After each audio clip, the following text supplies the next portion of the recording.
નમસ્કાર, શુભ પ્રભાત। આપણે આગળ વ્યાકરણની અંદર કર્તરી અને કર્મની રચના વિશે પરિચય મેળવી ચૂક્યા છે અને એક ગુણ કર્તરી કર્મણીમાંથી પૂછાય છે, એક ગુણ સાદી પ્રેરક અને ભાવે વાક્ય રચના એમાંથી પૂછાય છે। હવે જો તમને કર્તરી અને કર્મની રચના બરાબર સમજાઈ ગઈ હોય, હજુ બરાબર જોજો, ટેક્સ્ટ બુકમાં પણ પ્રકરણ આપેલું છે, એમાં ફરી પાછું જોવાનું, ક્યાંય ન સમજાણું તો વિડીયો ફરી પાછો જુઓ। અને હવે આપણે આજે વાત જે કરવી છે ખરેખર તો પ્રેરક અને ભાવે રચના, અને એમાં સાદી રચના પણ સાથે આપણે લઈ લઈએ છીએ। હવે આ કોઈ બહુ મોટું પ્રકરણ નથી, તમે સમજી શકો એવું છો કે સાદી રચનામાં કર્તા પોતે જ ક્રિયાનું કર્તૃત્વ સંભાળે છે। સાદી જે રચના આપેલી છે એ સાદી રચનાની અંદર કર્તા જે છે એ કર્તા જ એ જે ક્રિયા થાય એ ક્રિયાનું કર્તૃત્વ સંભાળે છે। જ્યારે ક્રિયાપદમાં ક્રિયા કરવા પ્રેરવાનો અર્થ હોય ત્યારે વાક્ય રચના પ્રેરક બને છે। જ્યારે ક્રિયાપદમાં ક્રિયા કરવા માટે કંઈક પ્રેરવાનો હોય અર્થ, ત્યારે એ વાક્ય રચના પ્રેરક બને છે। હવે તમે આ ઉદાહરણોથી આ વાતને વધારે સારી રીતે સમજી શકશો, આમાં તરત સમજાઈ જાય એવી વાત છે। દાખલા તરીકે મેં એને પુસ્તક આપ્યું, આ સાદી રચના છે, બરાબર। કરતા જ અહીંયા એ ક્રિયાનું કર્તૃત્વ સંભાળે છે। મેં એને પુસ્તક અપાવ્યું, અહીં તમે જો અહીંયા એ ક્રિયાપદમાં ક્રિયા કરવા પ્રેરવાનો અર્થ છે। મેં એને પુસ્તક આપ્યું, મેં એને પુસ્તક અપાવ્યું, સમજાય? મેં એને કહ્યું, મેં એને કહેવડાવ્યું, ખ્યાલ આવે છે? હું પાઠ બોલું છું, હું પાઠ બોલાવું છું, તમારે વ્યાકરણ શીખવું છે, તમારે વ્યાકરણ શીખવવું છે। આમ સાદી રચના અને એમાંથી આ બનેલી પ્રેરક રચના। હવે બીજી વસ્તુ સમજો કે સાદી રચનામાંથી પ્રેરક રચના, સાદી રચનામાંથી પ્રેરક રચના ધાતુનું પ્રેરક રૂપ મૂકીને થાય છે। યાદ રાખો, ધાતુનું પ્રેરક રૂપ મૂકીને થાય છે તથા પ્રેરિત કરતા ઉમેરીને થાય છે। હવે એ પણ તમે દાખલાથી આ ઉદાહરણથી આ વાતને સમજી શકશો। બાપુજી પત્ર લખે છે, બાપુજીએ મને પત્ર લખાવ્યો, અથવા તો બાપુજી મારી પાસે પત્ર લખાવે છે। મહેશે શિક્ષકને પ્રશ્ન પૂછ્યો, પિતાએ મહેશ પાસે શિક્ષકને પ્રશ્ન પૂછાવ્યો। અહીંયા પ્રેરણા આપે છે એટલે એક વ્યક્તિ બીજી વ્યક્તિ દ્વારા કામ કરાવે છે તો એ પ્રેરક। એટલે આપણે સમજી શકીએ છીએ કે સાદી રચનામાંથી પ્રેરક રચનામાં ધાતુનું પ્રેરક રૂપ મૂકીને પણ થાય અને પ્રેરિત કરતા ઉમેરીને પણ થાય છે। દાખલા તરીકે રાહત કેન્દ્રો ખુલ્યા, તો હવે એ રાહત કેન્દ્રો ખુલ્યા પણ કોણે ખોલ્યા કે એ કોઈ આપણે સ્પષ્ટ નથી, તો આપણે કહી શકીએ કે ભાઈ સરકાર દ્વારા રાહત કેન્દ્રો ખોલવામાં આવ્યા। આમ સરકાર છે એ ત્યાં એ પ્રેરિત કરતા બની જાય છે। એટલે આમ આપણે એવા ઘણા બધા વાક્યો એ લઈ શકીએ છીએ। એટલે બીજી ખાસિયત કે અકર્મક ક્રિયાપદ, અકર્મક ક્રિયાપદ પ્રેરકમાં સહકર્મક બની જાય। આ વસ્તુ ખાસ નોંધી લેજો। અકર્મક ક્રિયાપદ છે એ પ્રેરકમાં સહકર્મક, કર્મવાળું, કર્મ સાથેનું સહકર્મક બને છે અને પ્રેરિત કરતા જે છે એ કર્મનું સ્થાન લઈ લે છે। પ્રેરિત કરતા છે એ કોનું સ્થાન લે છે? કર્મનું સ્થાન લે છે। ઝાડ પડ્યું, માળીએ ઝાડ પાડ્યું, માળીએ ઝાડ પાડ્યું, બરાબર છે, અને પાડનાર માળી છે। એટલે આમ સાદી રચના માંથી પ્રેરક રચનામાં લઈ જવાની વાત આવે એ તમને ખ્યાલમાં આવી શકતું હશે।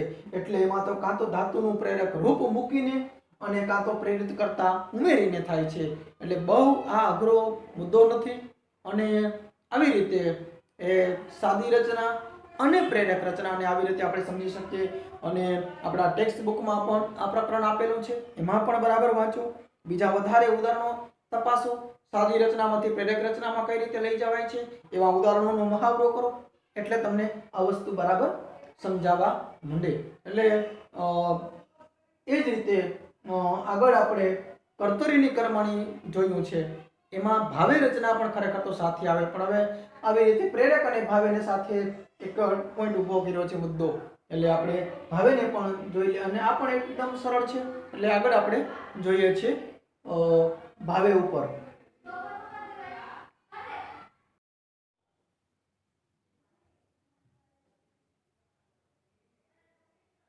આપણે સાદી અને પ્રેરક રચના તમે ખ્યાલમાં આવી હશે તમને. હવે ભાવે રચના.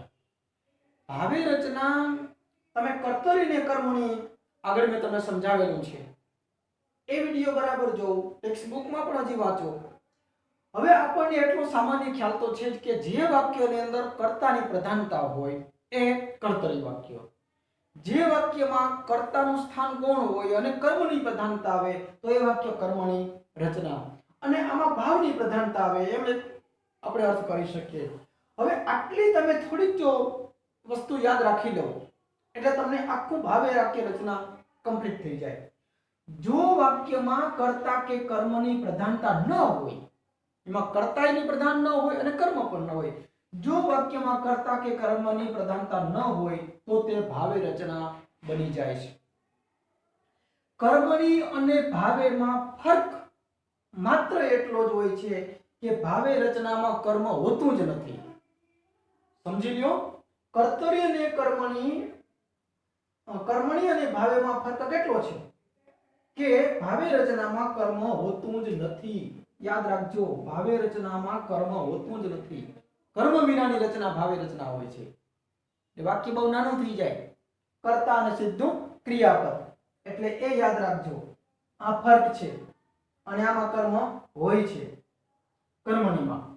હવે દાખલા તરીકેનો દાખલો આપ્યો છે, મામાથી આવી જવાયું. મામાથી આવી જવાયું, મારાથી બોલી જવાયું. ભાવે રચના.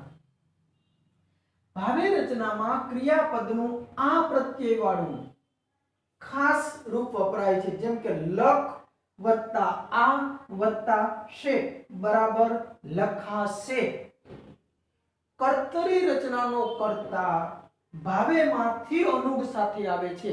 કર્તરી રચનાનો જે કર્તા છે, બરાબર, દાખલા તરીકે હું કર્તા છે તો હું વ્યાકરણ શીખવું છું તો એનો થઈ જશે મારાથી વ્યાકરણ શીખવાયું.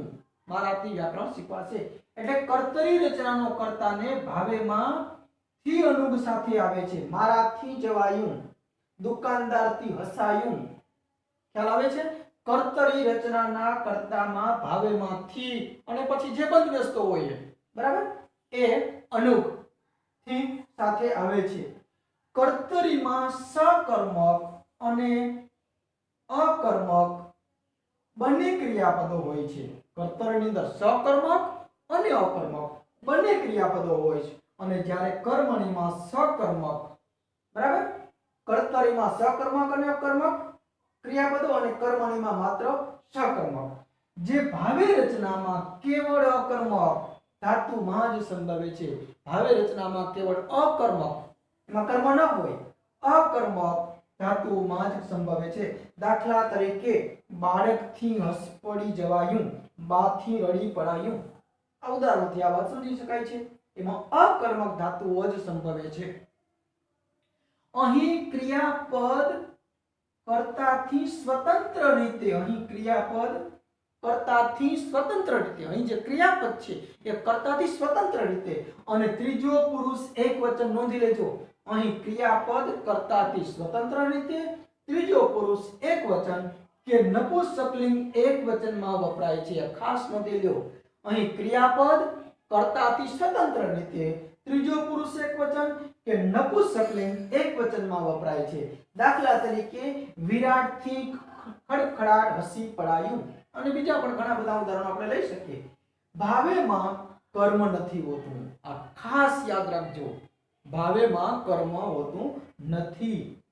ક્રિયા થવા ઉપર જ ભાર આપવામાં આવે છે, એમાં કર્મ જ ન હોય, અને ક્રિયા ભાવની પ્રધાનતા હોય. યાદ રાખજો, ક્રિયા ભાવની જ પ્રધાનતા હોય. જેમ કર્તરીમાં કર્તાની પ્રધાનતા, કર્મણીમાં કર્મની પ્રધાનતા, અને અહીંયા ભાવ ક્રિયા ભાવની પ્રધાનતા જે છે એ ખાસ કરીને એ તમારે યાદ રાખવું પડે. અને શક્તિ કે યોગ્યતાનો અર્થ પણ દર્શાવે છે. દાખલા તરીકે ડુંગરથી બોલાયું નહીં, તેમાં એની શક્તિ કે યોગ્યતા નથી, એમાં ટૂંકમાં ડુંગરથી બોલાયું નહીં એની એ અશક્તિ જે છે એ અહીંયા બતાવે છે. બરાબર. એટલે આમ મારાથી ડુંગર ચડાયો, મારાથી ડુંગર ઉપર જવાયું, તો એમાં શક્તિનો એ નિર્દેશ કરે છે. એટલે આમ ટૂંકમાં જો મારે તમને કહેવું હોય તો કર્મની રચનામાં જેમ કર્મણી અને ભાવેની અંદર ફરક એટલો છે એ યાદ રાખો કે કર્તરી રચનાનો કર્તા ભાવેમાંથી અનુક સાથે આવે છે, અને ખાસ કરીને કર્મણીની ભાવેમાં ફરક એટલો જ હોય છે કે આમાં કર્મ હોતું નથી. અને જેમ કર્મણીમાં પણ થી વડે દ્વારા મારફત અનુક તો હોય છે, મામાં પણ હોય છે, પણ આમાં કર્મ હોતું નથી. એટલે એ એક ખાસ. અને આમાં ક્રિયાભાવની પ્રધાનતા હોય, આમાં કર્મ ના હોય, અને આમાં ક્રિયાભાવની પ્રધાનતા હોય છે. એટલે આ કેવળ અકર્મક ધાતુ જ આવે, એ પણ યાદ રાખો ખાસ. અકર્મક ધાતુમાં પ્રયોગ થાય છે, સંભવે છે. અને બીજા કેટલાક આપણે ઉદાહરણો પણ જોઈએ છે એટલે તમને વધારે ખ્યાલ આવશે. કર્તરી અને કર્મણી તમે સમજ્યા છે, ભાવેમાં પણ આટલી આ વસ્તુ તમે સમજી જાઓ એટલે તરત કમ્પ્લીટ તમને આવડી જાય.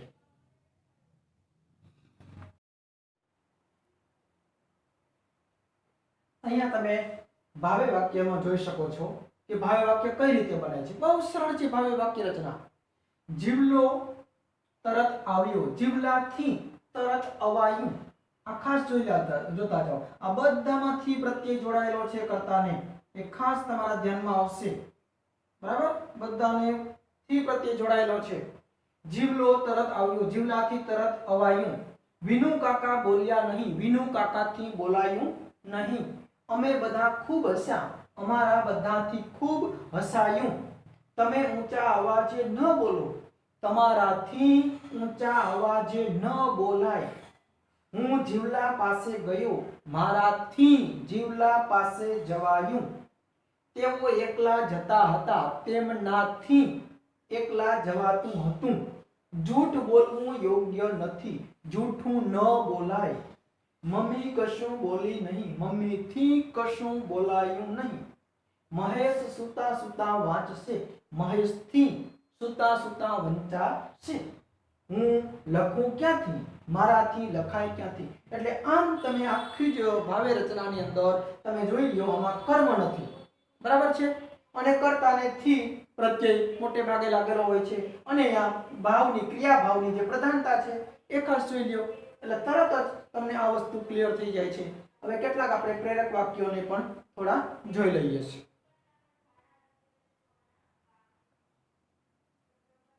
અહીંયા પ્રેરક વાક્ય બનાવો. આ કેટલાક તમારી સામે વાક્યો 5-6 વિકાસી જુઓ. એવો રાજાએ હુકમ કાઢ્યો. હવે પ્રેરકની અંદર તમે જો પ્રેરિત કરતા, એવો રાજા પાસે હુકમ કઢાવ્યો, એવો રાજા પાસે હુકમ કઢાવ્યો. રીંછના હુમલાથી સુરતી કુટુંબ બચ્યું. તો અહીંયા પ્રેરિત કરતા મૂકી દીધો છે. મનીષાએ રીંછના હુમલાથી સુરતી કુટુંબને બચાવ્યું. પિતાએ મનીષાને અભિનંદન આપ્યા.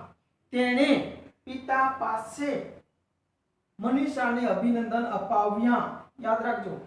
જીવલાએ ફસલ પકવી, મેં જીવલા પાસે ફસલ પકાવી. તેણે એને કેક આપી, તેણે એને કેક અપાવી. કવિએ વતન છોડ્યું, તેણે કવિને વતન છોડાવ્યું. એટલે આમ એ આપણે પ્રેરક વાક્ય રચનામાં તમને બનાવવાનું પૂછાય, ભાવે રચનામાં બનાવવાનું પૂછાય, રૂપાંતર કરવાનું, કર્તરી કર્મણી, પ્રેરક અને ભાવે. આમ આવી રીતે તમને જે વાક્ય આપેલા હોય છે એનું તમારે રૂપાંતર કરવાનું હોય છે મોટે ભાગે. એટલે કે કર્તરીમાંથી કર્મણીમાં લઈ જવાનું, કર્મણીમાંથી કર્તરીમાં લઈ જવાનું, પ્રેરકમાંથી ભાવે, ભાવેમાંથી પ્રેરક. એટલે પ્રેરક વાક્ય બનાવો અથવા તો ભાવે વાક્ય બનાવો. એટલે આવી રીતે તમને આ વસ્તુનો ખ્યાલ આવવો જોઈએ. ક્યાંક પ્રેરિત કરતા ઉમેરીને પણ અહીંયા આપણે જોઈએ છે પ્રેરિત કરતા મનીષા છે, એટલે એ ઉમેરીને પણ, અને કાં તો ધાતુનું પ્રેરક રૂપ મૂકીને પણ એ પ્રેરક વાક્ય બની જતું હોય છે. એટલે શું ફેર પડે છે તમે જોઈ શકો છો. એટલે આમ આવા સાદી પ્રેરક અને ભાવે રચના, ખાસ કરીને પ્રેરક અને ભાવે રચનાના તમે કમસે કમ 10-10 વાક્યો, એ 10 ના તમે આજે મેં અહીંયા તમારી સામે મૂક્યું છે 10ના સાદીમાંથી તમે પ્રેરકમાં લઈ જાઓ, ભાવેમાં લઈ જાઓ, એવા રૂપાંતર કરતા એવા 10 વાક્યો તમારી નોટબુકમાં ઉતારો અને પીડીએફ ફાઇલમાં આવતીકાલે બધા એકસાથે મૂકો અને સતત જોતા રહો, આ વર્ક કરતા રહો. કારણ કે આપણે પરીક્ષા માટે 10મા ધોરણમાં બોર્ડમાં આટલા જાગૃત ન રહીએ તો કેમ ચાલશે. એટલે આપણું એક લક્ષ્ય રાખીને, આપણું એક ધ્યેય રાખીને આપણે આપણી એ તૈયારી કરતી રહેવી જોઈએ ખરેખર. અને ઘરે રહીને પણ સુરક્ષિત રહીને આપણે આપણું કામ કરતા રહીએ. એટલે અમે અહીંયાથી કામ કરીએ, તમે ત્યાંથી કામ કરો. એટલે તમે ત્યાંથી ને અમે અહીંથી એક એક કદમ માંડીએ કે જુઓ કુદરત ઇન્દ્રિયપુરી ના આપે, એટલે આમ આપણે આવા ઇન્દ્રિયપુરી એ મેળવવાની છે, એટલે એક સારું પરિણામ મેળવવાનું છે. એટલે આમ તમે વ્યાકરણના એક એક મુદ્દાને બરાબર હજી આમાં ન સમજાય તો પણ આપણે જ્યારે મળશું ત્યારે બીજાના ઉકેલ મેળવશું. ઉપરાંતની અંદર તમારી ટેક્સ્ટ બુકમાં પણ આ પ્રકરણ આપેલું હોય છે, એ જુઓ. એટલે આમ સતત જોતા રહો, નોંધ કરતા રહો, હોમવર્ક કરતા રહો. એટલે આપણનું ઘણું બધું આપણે આગળ નીકળી જઈશું. અસ્તુ.